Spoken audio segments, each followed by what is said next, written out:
Hi friends, welcome to my YouTube channel. ඉතින් මේද taste memory with Toast මගේ YouTube channel එකට ඔයාලව සාදරයෙන් ආදරයෙන් පිළිගන්නවා. ඉතින් බලමු අද මම ඔයාලත් එක්ක ෂෙයා කරගන්න යන්නේ මොනවද කියලා. මම අද හදන්න යන්නේ මුහුදු කුකුලා කරවල තෙල් දාලා. ඉතින් බලමු මගේ රෙසිපි එකට මේක හදන්නේ කොහොමද කියලා. අපි යමු වීඩියෝ එකට. මුලින්ම මම මේ විදිහට කෑලි වලට කපාගත්තු මුහුදු කුකුල කරවල අරගෙන තියෙනවා. දැන් අපි මේ කරවල ටික හොඳින් සෝදලා අරගන්න ඕනේ. ඉතින් මේ තියෙන්නේ මම දෙතුන් වතාවක් වගේ හොඳින් සෝදලා අරගත්තු කරවල කෑලි ටික. අපි දැන් මේක පැත්තකින් තියලා බලමු මේකට අවශ්‍ය අනිත් අමුද්‍රව්‍ය මොනවද කියලා. මට මේක හදන්න අවශ්‍ය කරනවා කපාගත් ලූණු, මාළු මිරිස්, රම්පෙ සහ කරපිංචා වගේම හීනියට කපාගත්තු තක්කලි ගෙඩියක්. අපි බලමු මේක දැන් හදන්නේ කොහොමද කියලා. මම අද මේ කරවල එක හදන්න පාවිච්චි කරන්නේ මේ වගේ ඇලුමිනියම් තාච්චියක්. ඔයාලා මේ කරවල එක හදන්න පාවිච්චි කරන භාජනය ලිපෙන් තියාගෙන ඒකට තෙල් ස්වල්පයක් එකතු කරගන්න. ඊට පස්සේ මේ තෙල් ටික රත් වෙගෙන එනකොට මම දැන් මේකට එකතු කරගන්නවා උළුහාල් ස්වල්පයක්. අපි දැන් මේ උළුහාල් ටික වෙලාවක් බෙදෙන්න දීලා ඊට පස්සේ මේකට එකතු කරගන්නවා කෑලි මිරිස් ස්වල්පයක්. ඔයාලට කෑලි මිරිස් නැත්නම් මිරිස් කුඩු ටිකක් උනත් තෙල් එකට එකතු කරගන්න පුළුවන් මේ වෙලාවේදී. ඒ උනාට ගොඩක්ම රස කෑලි මිරිස් තෙල් එකට එකතු කරගත්තාම දැන් අපි මේ කෑලි මිරිස් ටික වෙලාවක් පාට වෙනස් වෙනකන් තෙල් එකේ බැදෙන්න දෙන්න ඕනේ. ඊට පස්සේ මම මේකට එකතු කරගන්නවා අමු තුන පහකුණු ස්වල්පයක්. ඊට පස්සේ මේ තුන පහ ටික තෙල් එකේ ටික වෙලාවක් බැදෙන්න දීලා මම දැන් මේ වෙලාවෙත් එකතු කරගන්නවා කපාගත් ලූණු, මාළු මිරිස්, රම්පෙ සහ කරපිංචා, ඒ වගේම හීනියට කපාගත්තු තක්කලි එකතු කරලා මම මේ විදිහට තුන පහ ටිකත් එක්ක තෙල් එකේ හොඳින් කලවම් කරගන්නවා.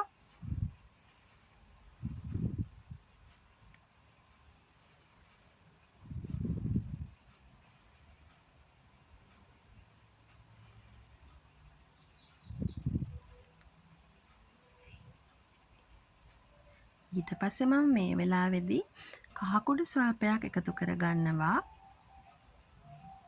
ඒ වගේම අපි කෑලි වලට කපලා සෝදලා ගත්තු කරවල ටිකත් මේ වෙලාවේදී මම එකතු කරගන්නවා. එකතු කරලා තුන පහ ටික කරවල ටික ලූණු මිරිස් ටික ඔක්කොම මේ විදියට හොඳින් කලවම් කරගන්නවා.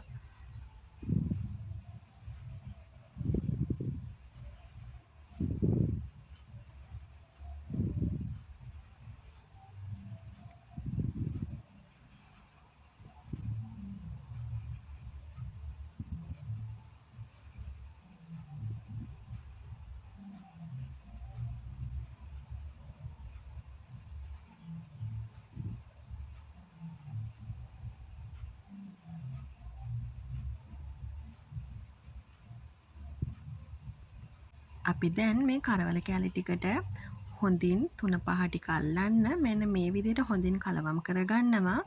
මම දැන් මේ අතරේදී මේකට ලුණු කුඩු ස්වල්පයක් එකතු කරගන්නවා. අපි මේකට ලුණු එකතු කරනකොට පොඩි ප්‍රමාණයක් එකතු කරගන්න ඕනේ. මොකද මේ කරවල වල ලුණු ගතිය හොඳටම තියෙන නිසා පොඩි ප්‍රමාණයක් එකතු කරගන්න. සමහර අය නම් කරවල වල ලුණු එකතු කරන්නෙම නැති තරම්. ඒත් මට නම් ලුණු රසය ටිකක් අවශ්‍ය නිසා මම ලුණු පොඩි ප්‍රමාණයක් එකතු කරගන්නවා. ඊට පස්සේ මම මේකට වතුර පොඩි ප්‍රමාණයක් එකතු කරගෙන මෙන්න මේ විදිහට හොඳින් කලවම් කරගන්නවා. දැන් මම මේකේ ලුණු ප්‍රමාණය කොහොමද කියලා බලනකොට මට අවශ්‍ය ප්‍රමාණයට ලුණු තිබුණා. ඉතින් ඒ නිසා මම දැන් මේ කරවල ටික තැම්බෙන්න පියනකින් වහලා තියාගන්නවා ටික වෙලාවක් යනකම්. ඔයාලා ඔයාලගේ අවශ්‍ය ප්‍රමාණයට ලුණු එකතු කරගෙන හොඳින් කලවම් කරලා පියනකින් වහලා කරවල ටික තැම්බෙන්න අරින්න.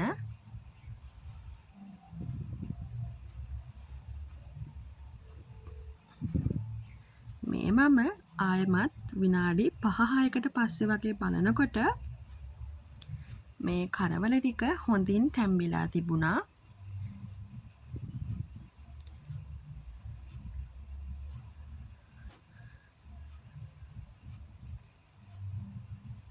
ඒ නිසා දැන් මම මේ විදිහට ඔක්කොම ටික හොඳින් කලවම් කරගන්නවා.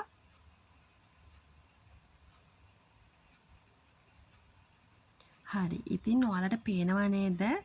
දැන් අපේ කරවල එක රෙඩි. මේ කරවල එක මේ විදිහට හදලා බලන්න හරිම රසයි, හරිම සුවඳයි. ඔයාලා අනිවාර්යෙන්ම මම මේ අද කිව්ව රෙසිපි එකට අනිවාර්යෙන්ම හදලා බලන්න. අපි දැන් මේක මේ විදිහට හොඳින් කලවම් කරගන්න ඕනේ. ඔයාලට පේනව නේද මේකේ තියෙන රස පාට?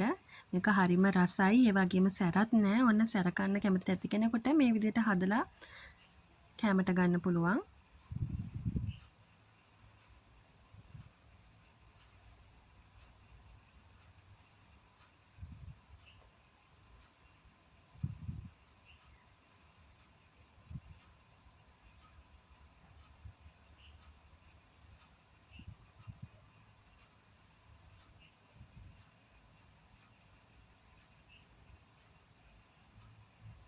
ඉතින් ඔයාලා මේ විදිහට කරවල තෙල් දාලා පොල් සම්බෝලයක් හදලා කැමට අරගෙන බලන්න රස කොහොමද කියලා.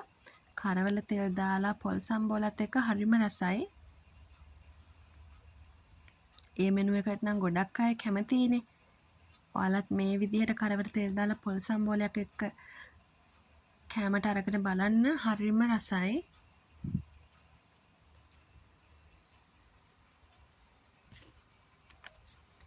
ඉතින් මේ තියෙන්නේ අද මම හදපු තෙල් දාපු මෝදුගුල කරවල එක.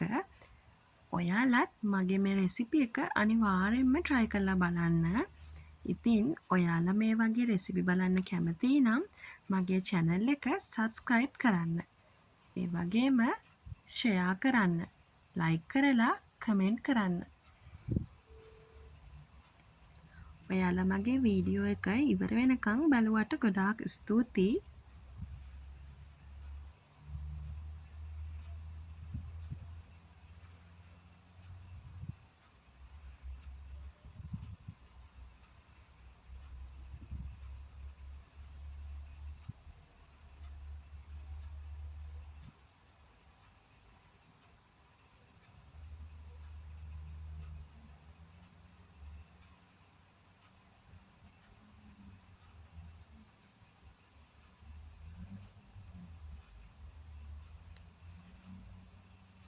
Thanks for watching.